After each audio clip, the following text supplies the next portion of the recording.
Hey guys. Oh, I'm in the shade. You can't really see me. Maybe if I do it there. I'll come over here. That's a bit better. Let's move further back. Coffee chat time. So I'm going to see. I'll try not to touch the table so it doesn't shake. I see rocks up. Grace is here. Hey Grace. Oop. Siri's talking to me. Alright, so a few questions. The first one someone asked, well, two people asked it now. Sandy asked it, and then Poss asked the same thing about sugar cravings. So there's a theory that I learned from a guy I've learned a lot of stuff from called Jay. His name's Jay Tedder, and he's done a book called Lose Fat Here, and it's about spot reduction. It is, but it isn't. But basically, he's got ideas now about trigger foods and buffer foods. And when you think about sweet cravings, there's going to be foods like you need to curb the craving. So you need to have something to try and help with the craving a bit. But when you think about foods, one's going to be a trigger and one's going to be a buffer. So you want to try and get the ones which is a buffer, which allows you to have it, but then kicks it to the curb. Like it fixes the cravings, and you can move on. A trigger food basically makes you want to eat more of that thing. Hey Laura. So when you think of trigger and buffer foods, like think of sweet cravings, something like Cadbury's Dairy Milk Chocolate is generally going to be a trigger food for nearly everyone. So that's going to cause you to eat more chocolate and try and go more down that line. It doesn't get rid of the cravings. But something like dark chocolate, Lindt 80% dark chocolate, you can't have a lot of it because it's bitter, but it's still got the sweetness in it, and it's going to kill the craving. In the book Lose Fat Here or Lose Weight Here, I think it's Lose Fat Here from Jay Tedder, he talks about cacao powder. So you get the cacao powder, mix it in the water and drink that, and it kills the craving. With cravings and stuff, a lot of it can be boredom, so make sure you're not bored for one thing. So if you're doing something during the day that's monotonous, or you're looking after your kids and you're looking for an out, a release, that could be the thing that's causing the cravings. So what I noticed with me was before I started this 75 hard challenge for myself, I was going to sweet things for a mental break. So I was using that as a way to stop whatever was going on, and then I could go back to whatever I was doing or get away from the kids for that little bit and have something to eat. A lot of times it could be energy. You need more energy because you, like me, have had shock and sleep because our kids have forgotten how to sleep. And the sugar cravings come on from that because it's trying to get you to keep doing the things you need to do. Your energy's crashing and it's trying to bring it back up. And that's going to be a really shit cycle. So you need to do other things beside it. So the big thing with sugar cravings, find out your triggers and find out your buffers. And the only way you can do that is test it. So when a sugar craving comes, try a food. And like Poss said that when she has cake, she feels really full. So that's actually a buffer food for you, which is kind of cool. So you can plan it into your day. Whenever you have a craving, you have a little bit of cake, plan it into your day, and it gets rid of your cravings and you don't do anything else. But if you're someone who's like me, even with dark chocolate, it can be a trigger food for me. If I go 70% dark Lindt, which is like a little bit smoother, I can eat the whole family block, no worries at all. So that's a trigger food, so I need to put an alternative. So my buffer food now is actually Greek yogurt and chocolate protein powder. So I get the sweet kick from the yogurt and the protein powder, and it's chocolate, and it ends up being like a chocolate mousse when you mix it together. It's an acquired taste. You might not like it. Kat tried it. She couldn't stand it. So might not be the thing you need to do, but it's worked really well for me to curb my cravings. Alana asked a question, really in-depth question about hamstrings and quads and squats, so our hamstrings kicking in.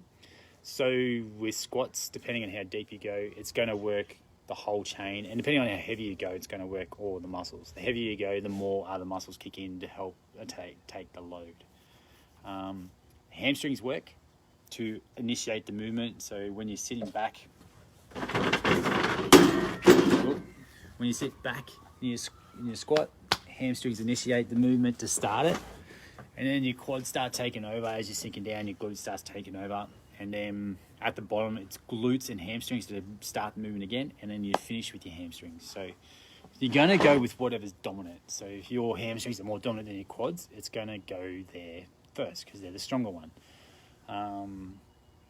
My quads are way more dominant than my hamstrings, so I don't get the same effect from squats that you get, Alana. So you get a lot of hamstring, I get a massive amount of quad domination. So when I do a big squat set, mine's all quads. So when you do it, yours is all hamstrings. Neither good nor bad. It's just the way it is. If you want to get development in your quads, you need to go and do quad specific exercises, which would be like split squats, step ups, a lot of like single leg quad moves like machine leg extensions and stuff like that, which you can do to rehab your quads and get them to build up to get back into the game a bit more. But lunges and stuff seem to work really well for me. But yeah, that's the way it kind of works. Laura, do you have any questions? Throw them at me if you got them. On this movement burst protocols we're doing, so you guys are starting to get the hang of it now. So the idea is to do intermittent movement throughout the day and do it hard. The 1 minute burst is meant to be very challenging in the sense that the case of the push-up, I'm going to talk about it tonight. When you're doing the push-up, you start at the hardest version you can do, and you do as many reps as you can with that. As soon as your form starts breaking down, go to the next version. So there's levels, like say if you're starting with decline push-ups, and then you go to floor push-ups, and then you go to incline push-ups with your hands on a bench, and then you go to wall push-ups and you do it on a wall. You work through the whole lot for the minute and just keep banging them out. Just keep doing them, keep doing them, keep doing them, as many as you can. Keep your tempo, 1, 2, keep moving through it until you can physically not do another pushing movement. So even when you finish on the wall and you're standing up and you're doing it on the wall like that, if you still can't do any more, then if you finish like you're like, I'm cooked out there, grab something and start pushing it overhead or lie on the floor and push this bag off the ground. It's only a minute, so you shouldn't be able to get too far down the chain, but you want it to be technical failure at every single set all the way down and really get a big metabolic effect on the muscles. So the body goes boom in a massive fat burning mode and kicks into gear and you go about your day. That's what you really want to do. You want to get as much done in that minute as you can with good technique and without resting too much. So that's with if you do a single joint movement, so like a squat or a push-up or overhead press, etc. If you're going to do something like a movement snacky kind of thing or a few movements in 1 minute, that's just about heart rate. Get your heart rate going, get your heart rate up and do the work. So same thing, get as many reps as you can in the minute with good technique, always good technique, good form, but just work hard so the heart rate starts working up. Hey, Poss. Yes, that's how the movement snacks work. I've got a few other things I'm going to talk about since they keep asking me questions if you got them. Poss, I answered your question about the sugar at the beginning, so you can re-watch it to see that. Based on the training that we guys are giving you, like these live WODs are based on a system called the Fundamental Movements System. So it's done by Dan John and it's done by Gray Cook and a few other people. But basically, we've broken it down. So we're doing 3, each one of us coaches have got 3 movements from the list. And there's, so there's 4 of us, there's 12 movements total. So we've got the 12 categories and we're making sure when you do, if you do every single WOD in the day, you hit every single movement pattern you need to hit to have a nice, balanced, well-rounded workout and body. So if you did all the workouts, that's 40 minutes. That is a full, complete workout. You've worked out your whole body and you're done. So you might notice that where movements are repeating and things like that, and you're like, why is it repeating as much? It's because every day you need to hit the fundamental movements. You need to do the movement categories, which I won't talk about, but what we're putting in the WODs is what they are. You need to hit in a balanced way so your body stays strong, stays healthy and balanced, so you don't get like rounded shoulders and bung knees like I've got right now because I went too far down one way and forgot the opposite direction and the opposite movement pattern and I hurt my knee. I heard it getting Ruby out of bed, but I heard it really because I went too far down doing lunges, step ups, and squats for my training for obstacle racing. But yeah, the way we lay out these workouts are designed to give you a full body workout if you hit every single one in that day. So every single WOD gives you a full body workout for that day. So there will be times when things are repetitive, like you might end up doing a bent over row every single day. That's because we need to do a bent over row every single day. It's the way the body works. So those patterns, that row is really hard to do unless you've got a lot of gear. So that's why we default to bent over rows a lot. So if you ever got questions about that, post them in the group or post them in these coffee chats and I'll explain why they movements pop up a lot. Yeah, Poss, watching while working out. What are you doing? Tell me what you're doing. All right, so Laura, how many movement bursts should we aim for a day? As many as you can fit in. The way I like to look at it is I use the Pomodoro technique for work, where I do 25 minutes of focus work, 5-minute movement break. So what I'm doing at the moment is a 1-minute burst of something, and at the moment mine's more of a rehab on my knee. So it's not super intense. Mine's just rehabbing my knee. So I'm doing 1 minute of rehab on my knee and leg. So 1-minute burst. Every time I have a 5-minute movement break, or at least every hour, I do a 1-minute burst every hour. But it's whatever you can get in. Like if you get, the goal was to get one. If you can get one movement burst in a day, perfect. And then you add on top of that. The idea too is to make sure it isn't stressful to do or stressful to get it in. So you want it to be effortless, fun, like brushing your teeth. Once it starts becoming stressful and annoying and and it's pissing you off trying to get it in, that's when you need to cut back. You're doing too much or trying to get too much in and there's too much going on in your life. The idea with these bursts is that, you're just doing them, adding them into things you already habitually do. So if you get up and make a coffee, do your movement burst there. If you go to the toilet regularly, go do it just before you go to the toilet. Getting out of bed is the best time. You get out of bed, do your movement burst, go brush your teeth, go to the toilet, go have a shower. Or whatever way you want to put that in there. And that's the way I would do it. Like Poss is probably doing it based on certain stuff she's doing around her work, because she's doing it through her work where she works at Maya Centre. So she's going to be doing it wherever she can around the work she's already doing. And same as what I'm doing at the moment. Working at home, I'm sitting down a lot, so I'm doing it every 25 minutes. I'm doing something, getting up and moving around or something like that to open my body up, make sure I'm not getting all crunched up sitting down. And then when I'm at the gym, I get movement bursts all the time just coaching people. So mine's intermittent workouts throughout the day because I'm coaching people and demoing stuff. But if you don't get that, these movement bursts are a really good way. If you can't get to a workout or can't get to a gym, it's a really good way to get overall training throughout the day. Who else has got some other questions? I've got 4 minutes and I've got to go. Hopefully you can hear me with the guy whip snippering in the background. It's super fun. It's nice being outside.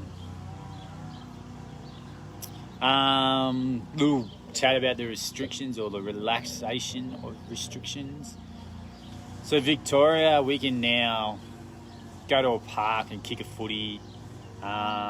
It's still really unclear about training people in a park, like a boot camp of 10. So I'm guessing it will be if it's 9 or whatever. But still no equipment.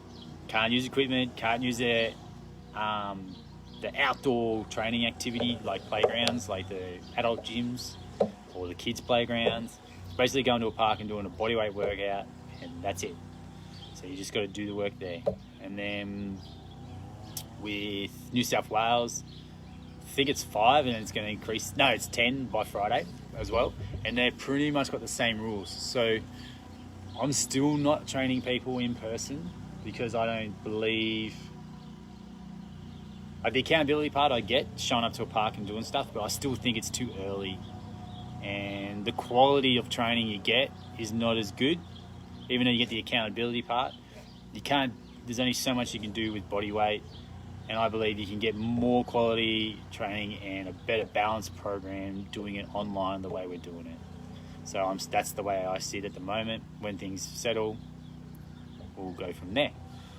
When the gyms do open back up, I'll be going back into training people in person. Ideally, it'll be at Lone Dog, but it'll be depend on the restrictions that come out. They have to rebuild their business because they lost a lot of people as well, like so many other businesses have. And they will get priority because it's their shed, it's their gym, and I'm renting space, and they need to make sure they pay the bills. So if there's restrictions by space, then I have to allow them to do that, obviously, and then they'll let me come in when there's enough space to do it. The busy times especially. Alright guys, if there's no questions, I'm going to bail in 2 minutes. I've got to do some phone calls with you awesome legends, a few of you anyway. And yeah, there's some exciting stuff coming down the pipeline. I'm going to be asking some of you if you guys want to be taking like ambassador-y type of roles in this group. I'll share more about that later, but life's getting pretty busy, as you saw yesterday, and I missed doing a few posts. Like, I'm still going to do the WODs and stuff like that, but maybe I want to have people help out with the check-in threads and posting some recipes and that kind of stuff. See you, Laura. And yeah, so I'll be asking for some people if they want to help out, and by helping out, you can stay in the group for free. And then you can get a chance of making money too by sharing a special link to get your friends and stuff to come join the group, and if they sign up, you make money every month. So yeah, I'll talk about that do another post on it. But yeah, we're looking at building an ambassador role and basically just being super friends, helping each other out and making sure this group keeps growing and building up the community we have, which has been really awesome. You guys help me stay super accountable, so I thank you for that. Alright, I'm out. No more questions. I'll talk to you guys later. Bye.